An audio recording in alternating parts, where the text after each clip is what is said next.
All right, Thank Steve, you you. may start. Thank you very much, Bill. I'd like to call this meeting to order. It is the November 7th meeting, 2024 of the Norwalk Shellfish Commission. And the chair notes that a quorum is present. Has attendance been taken fully? It has. Thank you, sir. Approval of the minutes. I got to them late, but I did get through them. I don't see any issues. Any comments or a motion to accept them as presented? So moved. Second. Thank you, Commissioner Pachler. Second by, is that you, Pete? Jordan. Second. Jordan. Thank you, Jordan. And all in favor? Aye. Public comment. We have one attendee, and if she would like to be recognized by the chair, if she could please raise her hand electronically to speak.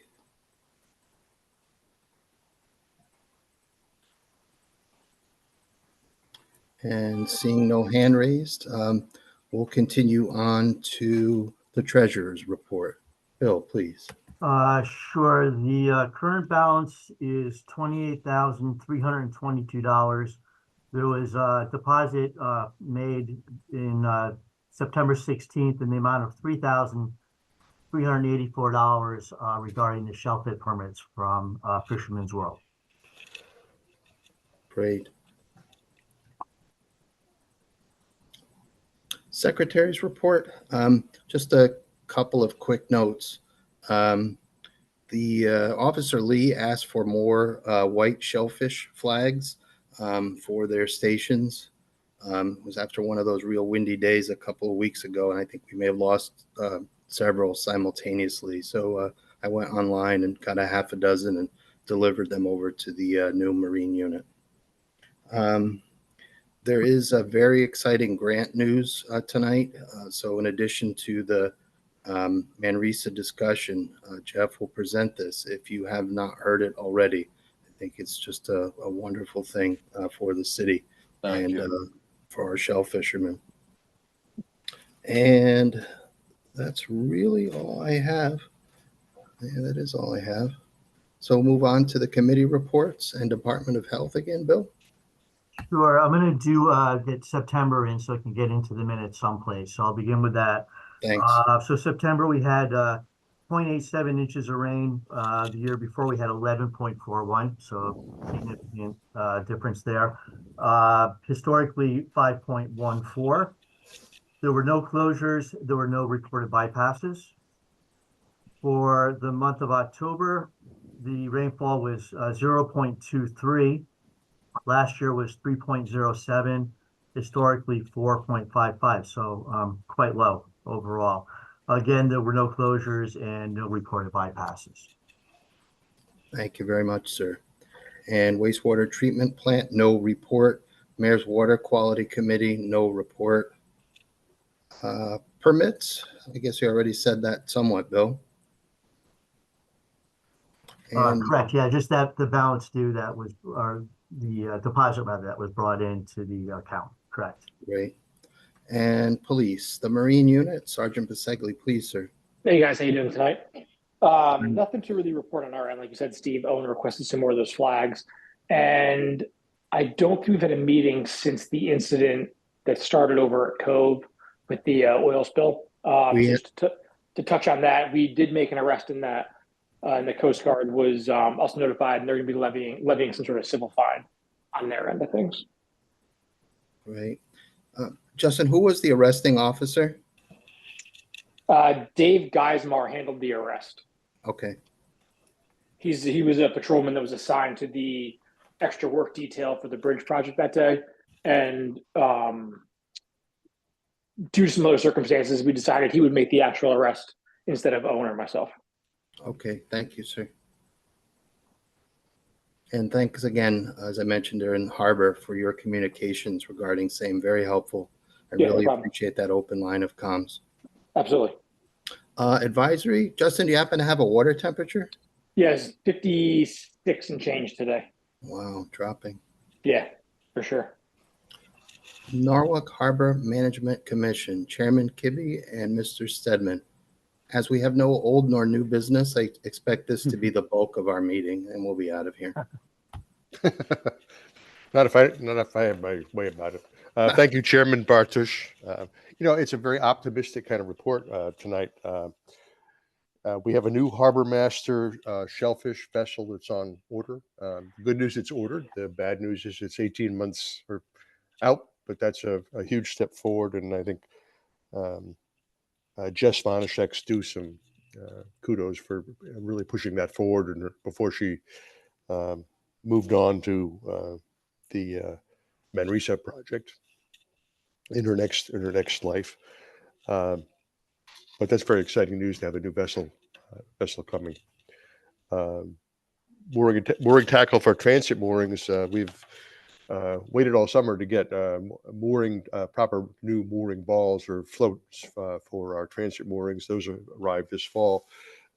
Obviously won't be installed until next spring, but it's just putting our transit mooring, moving that program forward.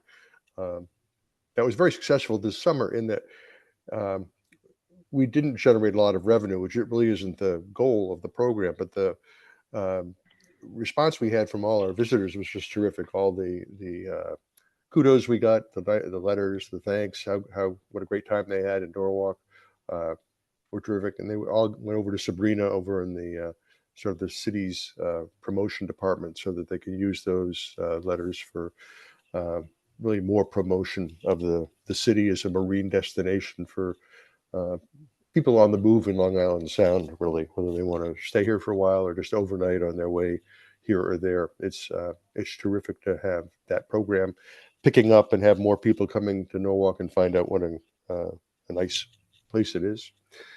The Harbor Commission is at full complement right now. Don Ramison has been appointed as a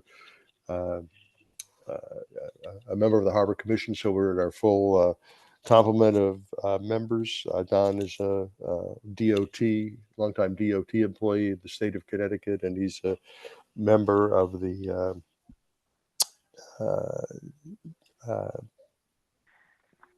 South Norwalk Boat Club and boat owner and user of the harbor. So we're glad to have a full complement of people. It makes it easier for us to reach a quorum when we have our meetings.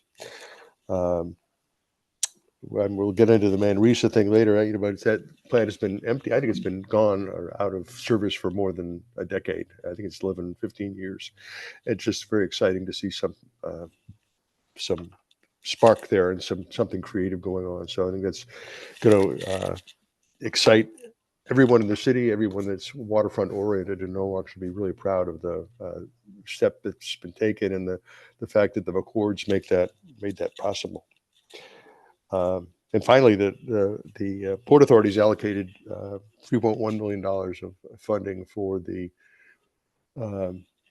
dock rebuilding project in the East Basin, and that will be 80% of 100% of what we will be able to spend. And looking forward to that too. The designs are schematic design is already done. We have to go through a cycle of doing the real drawings, but improving that facility will be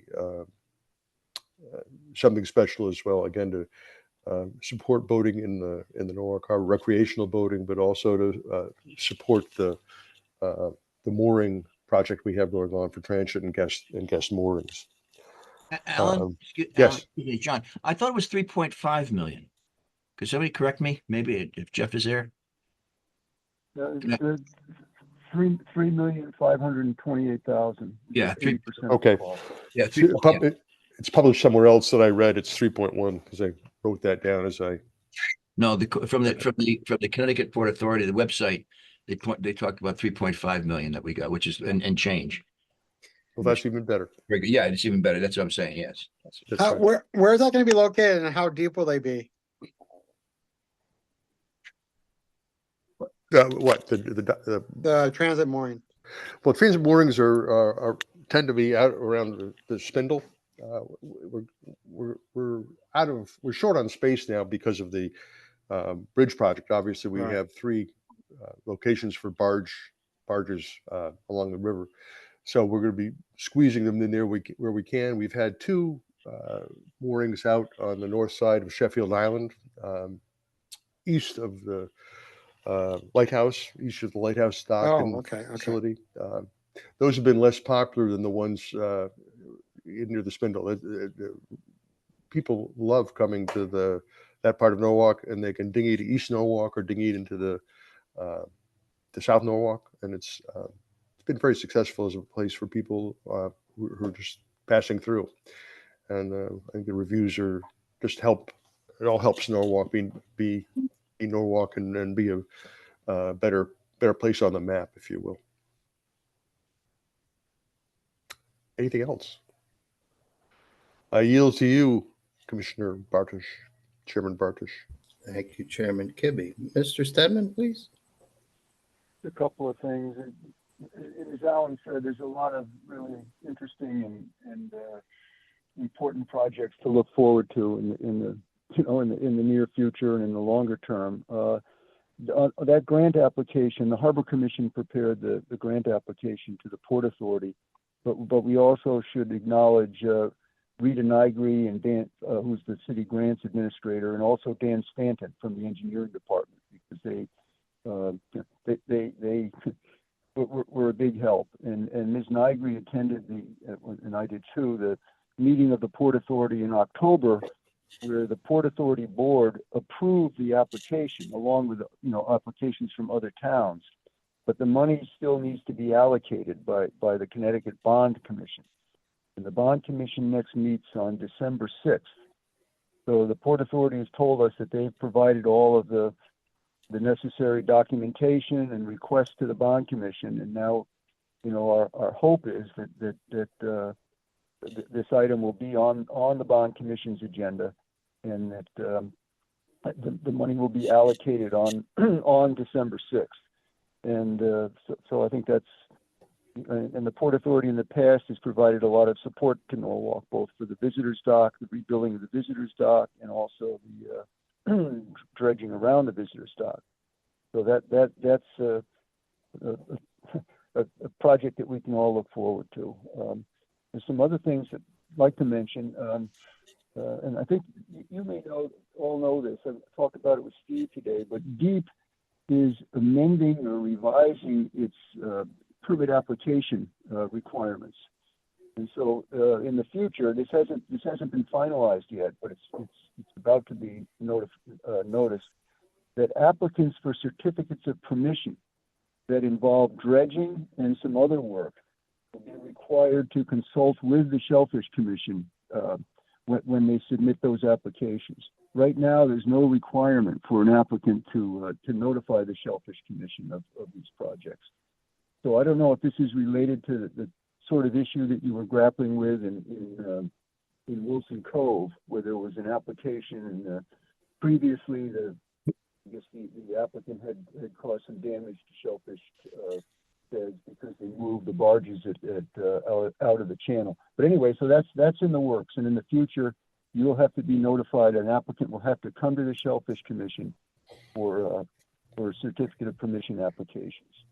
So that's another topic. The Norwalk River Watershed Plan, which both commissions participated in the development of, 25 plus years ago. And that was either the first or one of the first watershed-based plans in Connecticut. And the reason that it was the first is because of the value of the shellfish resources in Norwalk Harbor and the concern that runoff pollution in the watershed could be adversely affecting water quality in the harbor and the shellfish beds. So now the Connecticut Sea Grant is where they got the money, but a substantial amount of money, and they're now, working on a contract with a big engineering firm. I mean, that has pluses and minuses, of course, but to update the watershed-based plan. So they're working on a contract with the engineering consultant now. We've asked if we can see a scope of work. I don't know if that's going to be available. They were checking to see if they could share that with us before the contract was announced. But both commissions, the Harbor Commission and the Shellfish Commission, really need to have an important role in the update of the plan and what they hope to accomplish with the update of the plan. You know, the two studies that the commissions contributed to, both by Professor Hart, the one looking at the runoff from the I-95 bridge that led to DOT changing the bridge plans to capture the runoff. And the other earlier study where did a statistical analysis of the data in the river and compared that with the analysis of the samples of water quality in the harbor, and made for the first time the relationship between when the bacteria levels go up in the lower urbanized part of the watershed, that there's a direct relationship to the increase of bacteria in the harbor. Anyway, the commissions need to be involved in that.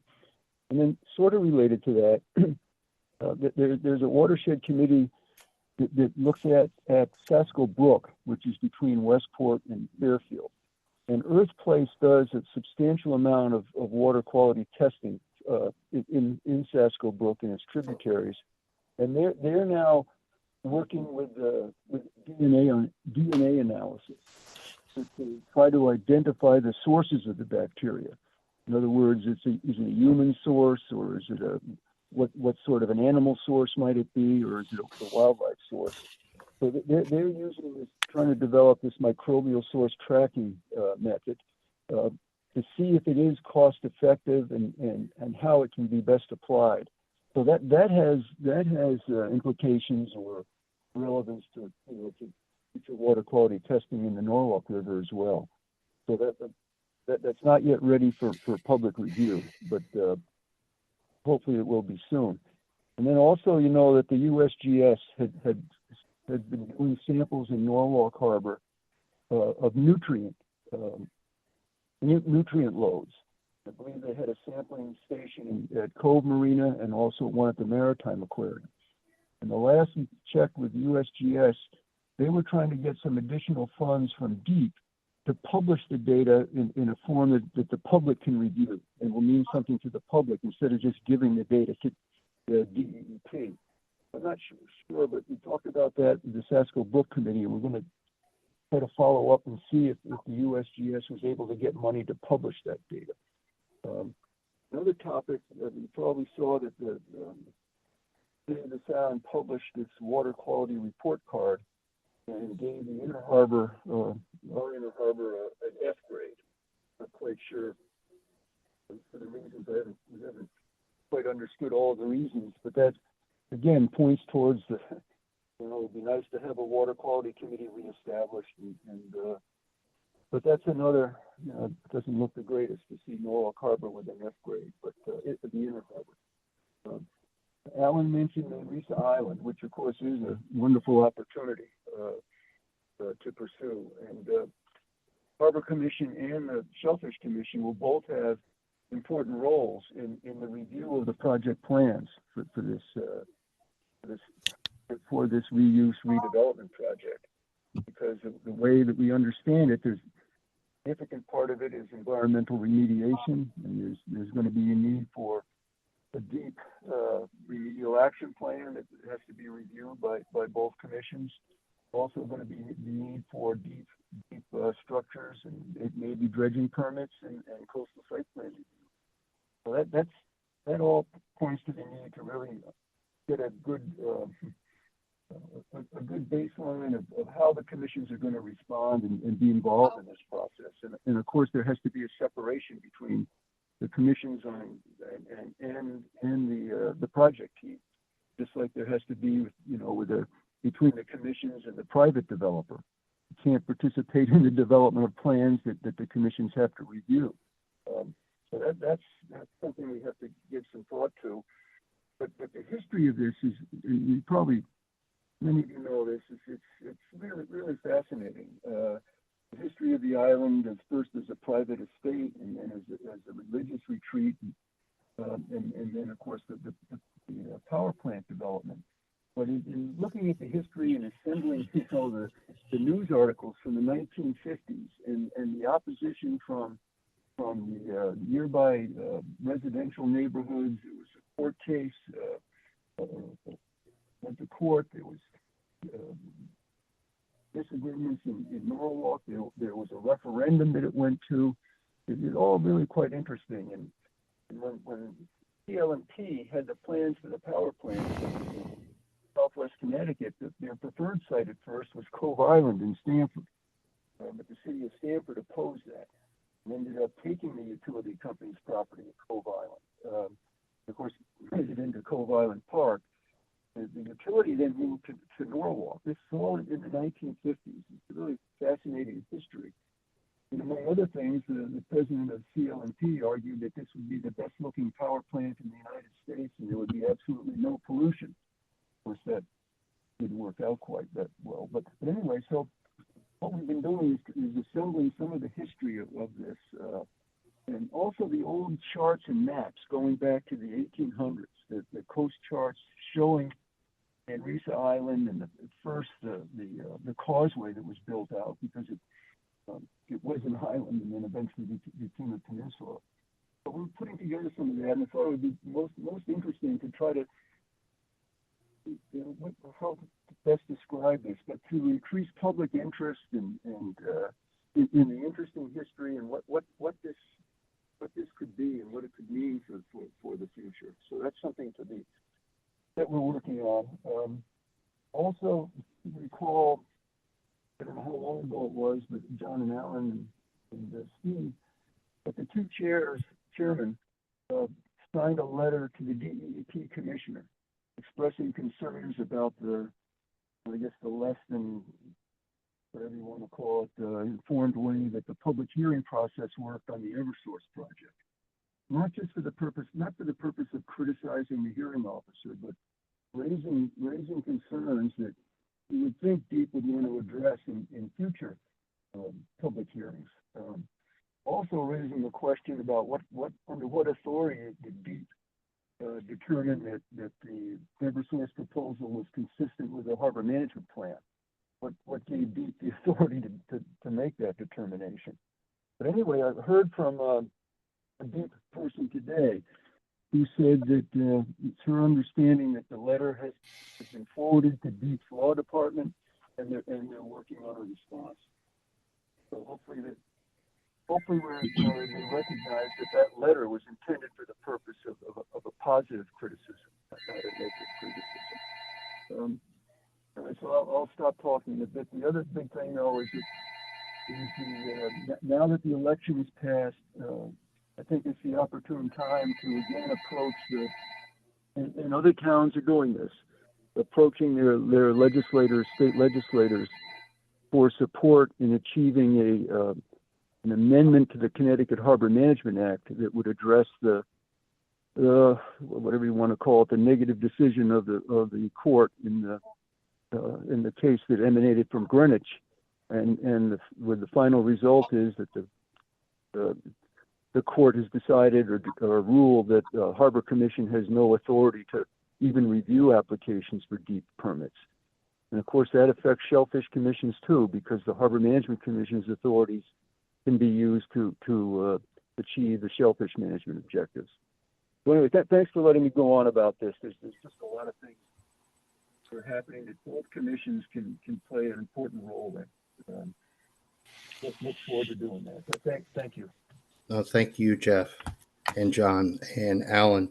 So any discussion of the Norwalk Harbor Management Commission's committee reports or questions for Chairman Kibbe or Chairman Dr. Pino or Mr. Stedman?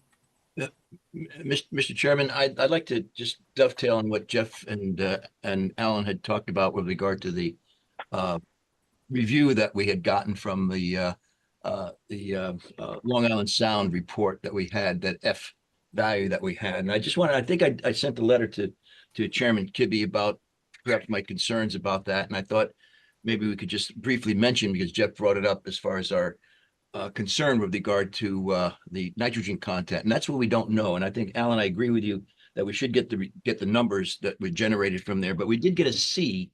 We got an F, rather. I'm sorry, we got an F for it. They call it the upper harbor, but it's really the inner harbor that we got our value from.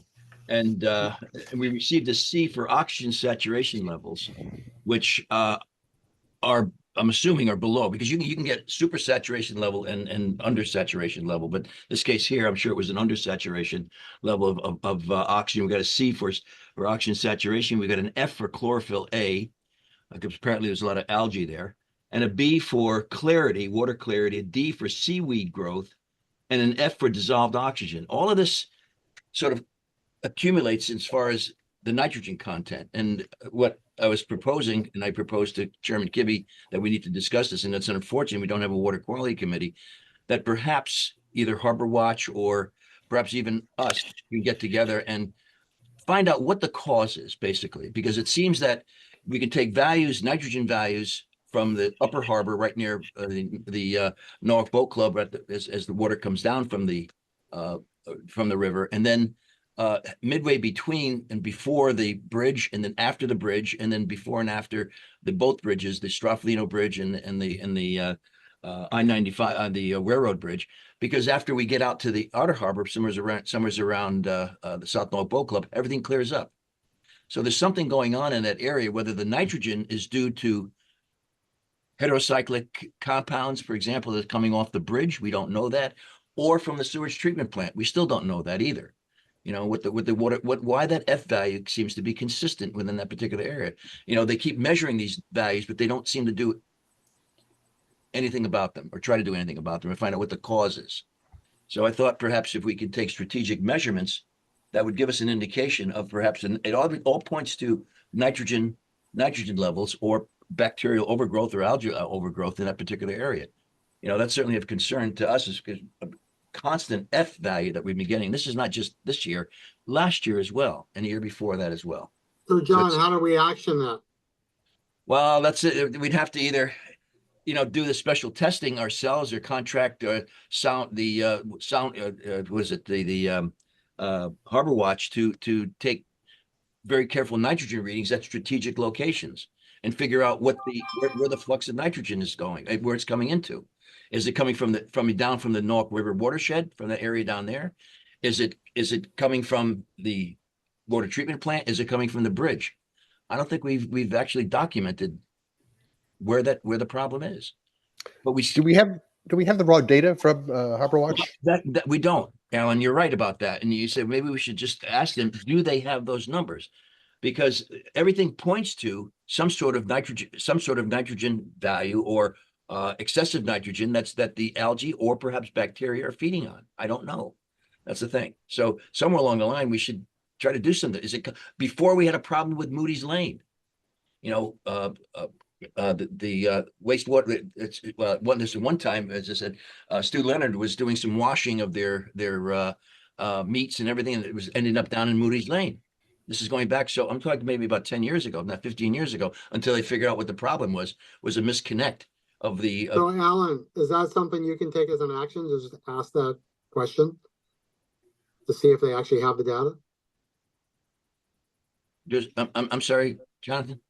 Can we just, it sounds like that might be the first action, is to ask Harbor Watch if they have the data.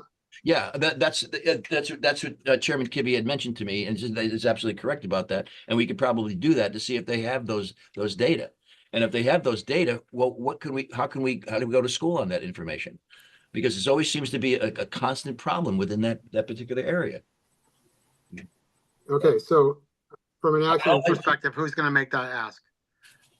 Well, I think what we'll do is just try to get the data from Harbor Watch, and okay, so who would make that ask? Let's make that an action. I could, well, as I said, I was going to bring it up to the commission, and perhaps we can start right now. Either I or Chairman Kibbe can ask them for the data if they have those data, and once we find out what the data are and what they base these numbers on, as I said, it was very clear as far as the values that we received. C and oxygen saturation, everything points to some sort of either algal overgrowth or bacterial overgrowth for reasons what I'm assuming might be an excessive nitrogen content in that area. Where is it coming from? Is it coming from the wastewater treatment plant? Is it coming from the bridge? You know, that's the other thing. We don't know that. We've also had a dam removed upstream as well. That's another thing too. So if we take measurements at the head of the harbor, measurements there, and then map it out as we go along all the way to past the Straffolino Bridge, because we got excellent report. We got an A report after we got up to the outer harbor. Where's it going? Where's it coming from? All right, John. So can you make that ask? Can that be an action item on your part to find out what data they have, and we can work from there? I will do that. Yes. Thank you. That's great. Any other subjects, questions, comments about Harbor Management's committee report?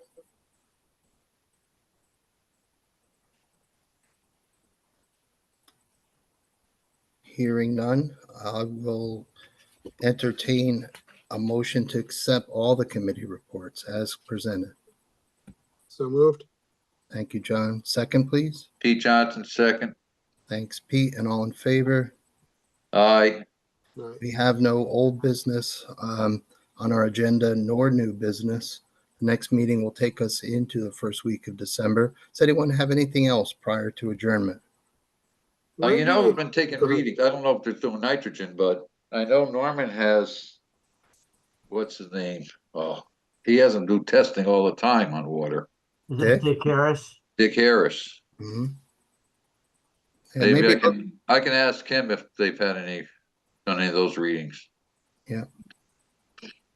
Well, I So, think, Rod, it's about time that we get to the bottom of this F issue. For some reason, it just sort of disturbs me, the fact that, now I understand we need algal growth for shellfish feeding and stuff. That's what they do our shellfish feed on. yeah, But, you know, so somewhere along the line, there's got to be a balance between this F level that we're getting and the water quality that's necessary for shellfish breeding. You know, how about those test stations that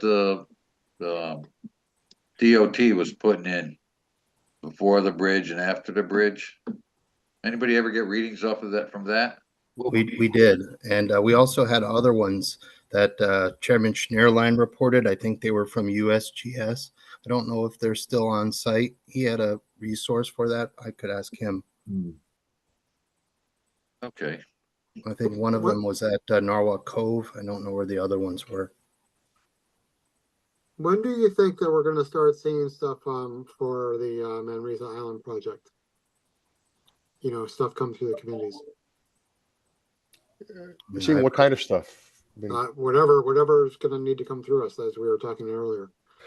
I think that, I mean, this is a huge project in imagining what can be there. And I think they've got some great consultants hired. They're working with just, you know, you have to throw your open the top of your brain and say, what could happen here? And it's just very exciting to see, but I think it's years before there's any Okay. hard activity done. But I think one thing that will be in the more near future is the remediation plan. And in talking with the deep remediation division, they told us that they've been having discussions with, we'll call it the applicant or the owner of the project team now for some time. So that's going to be something that I think perhaps may be the first proposals that we'll have to review.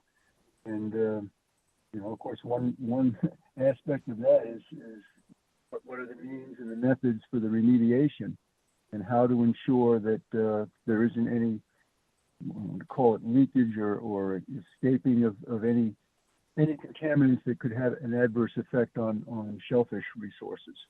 So I think that's the first thing. But we have a good communication with the remediation division, and we'll get more of a sense of what the schedule is for expecting something to be submitted to them. Yeah, well, that's really all engineering work to solve those problems, you know. But I think the project is right now is rightfully being kind of driven or trying to be driven by imagination. How can we serve the public and make this a wonderful place for people to go, and that's and to go and to learn and so it'll be a benefit to the community, educational benefit to the community. All that. I certainly agree with that for what my agreement is worth, but for remediation, I would say that, you know, the experience that we've had in other towns, in Stanford and now in Stratford with the Army engine plant, and for years in Southport with the Exide property on the Mill River. Yes, it's engineering that develops those plans, but in all those instances, there were issues that had to be addressed, and has been and will be close involvement with the different Stanford, Stratford, and Southport in the past, to the harbor management commissions and the Shellfish Commission's being involved and reviewing the work and understanding what's being proposed. It's substantial involvement in all of those in those towns that I'm certainly familiar with. Just like there was up at Oyster Bend. If you remember, of course, John Frank had much to do with that piece, if you recall. But yeah, there was an engineered remedial action plan for that area too. But there were a number of issues with it, and it never went forward. So I think the review can, that the Harbor Commission and the Shellfish Commission can have a role in making making good comments and being involved. But that's mine. I agree, Jeff. I think being involved is I think it's also important for the creative side to really kind of think outside the box at this point about what it could be, what it can mean to Norwalk, and how it can serve the community. I think that's where we start with that. Just have to imagine what could be, and then solve the problems. Not to take time, but in Southport, the remediation plan for the Exide property, the Shellfish Commission and the Harbor Commission were probably involved in that every day for 3 to 4 years until that was completed. And that was a big to do in terms of the effect on the Mill River and downstream in the harbor. The different. Well, anyway, we'll stop. It's just a big opportunity, and we have a big opportunity to accomplish something really good for the city of Norwalk. A good discussion, everyone. Thank you. If there's nothing else, a motion to adjourn. So moved. Thank you, Second, John. Pete. Second, Pete, and all in favor. Aye. Thank you all.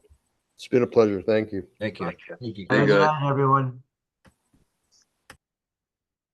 What do? We leave?